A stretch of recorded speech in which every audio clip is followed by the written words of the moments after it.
নবী সাল্লাল্লাহু আলাইহি ওয়াসাল্লাম বলেছেন, রাতের বেলা তোমরা বাচ্চাদেরকে সন্ধ্যাবেলা ছেড়ে দিও না। সন্ধ্যাবেলা বাচ্চাদেরকে ছেড়ে দিও না, আগে ভালো করে সন্ধ্যাটা হয়ে যাক, যদি ছাড়তে হয় তারপর ছেড়ো। তারপর রাতের রাত যখন গভীর হবে তখন তোমরা এলো পাথালি ঘোরাফেরা করো না, রাস্তাঘাটে বনে জঙ্গলে ঘোরাফেরা করো না। কারণ এই সময় এমন কিছু মাখলুককে আল্লাহ পাক ছেড়ে দেন যাদেরকে তোমরা দেখো না। এখন বিজ্ঞান যেটা প্রমাণ করতে পারে নাই, এটা কি বিজ্ঞানের ব্যর্থতা না ইসলামের ব্যর্থতা? তো এখন যে একটা একটা মূলা ঝুলায় দেয়া হয় যে যদি বৈজ্ঞানিকভাবে আপনি প্রমাণ করতে না পারেন তাহলে সেটার কোনো অস্তিত্ব নাই, এই কথাটা একটা ডাহা মিথ্যা কথা। যদি মুমিন হতে চান তাহলে এই কথার উপরে এসে ইসলাম কবুল করতে হবে। যদি মুমিন মুসলিম হতে চান এই কনসেপ্টটার ঊর্ধ্বে এসে ইসলাম কবুল করতে হবে।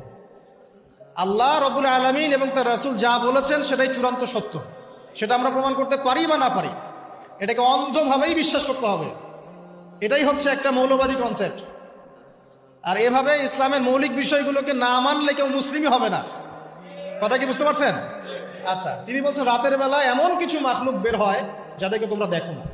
দুষ্ট জিন বের হয়। কি বের হয়? জিন জাতি নাই পৃথিবীতে? আল্লাহ পাক সূরা জিন নামে একটা গোটা সূরা নাজিল করেছেন, করেন নাই? হাফেজ আছে না এখানে মানুষ?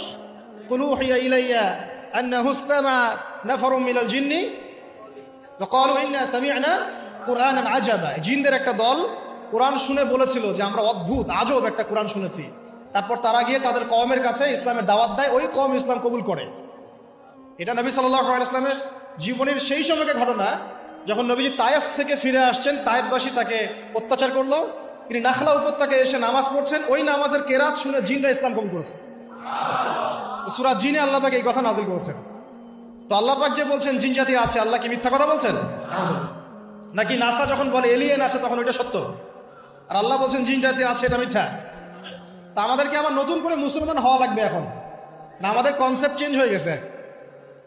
আবার দেখেন আল্লাহ পাক বলছেন সূরা জারিয়াতের 56 নম্বর আয়াতে, ওয়া মা খালাকতুল জিন্না ওয়াল ইনসা ইল্লা লিয়াবুদুন, আমি জিন আর মানুষকে শুধু আমার ইবাদত করার জন্যই সৃষ্টি করেছি। তাহলে দুটো জাতি পাওয়া গেল, জিন এবং মানুষ। জিন কিসের তৈরি? আগুনের তৈরি। মানুষ কিসের তৈরি? কাদামাটি। ফেরেশতা কিসের তৈরি? নূরের তৈরি। তো এই যে সৃষ্টির বৈচিত্র্য, এটা কার সৃষ্টি? তো সেই আল্লাহ পাকের জ্ঞান সবচেয়ে বেশি না আমার জ্ঞান সবচেয়ে বেশি? সে আল্লাহর পক্ষ থেকে যখন কোরআন এবং হাদিস নাজিল হবে তা আমি অন্ধভাবে মানবো না? নাকি আমি আল্লাহকে চ্যালেঞ্জ করবো ইবলিসের মতো? ইবলিস আল্লাহকে চ্যালেঞ্জ করছে না, খালাকতানি মিন নার ওয়া খালাকতাহু মিন তিন, আমি কেন আদমকে সেজদা করতে যাব? আমি কেন আদমকে সেজদা করতে যাব?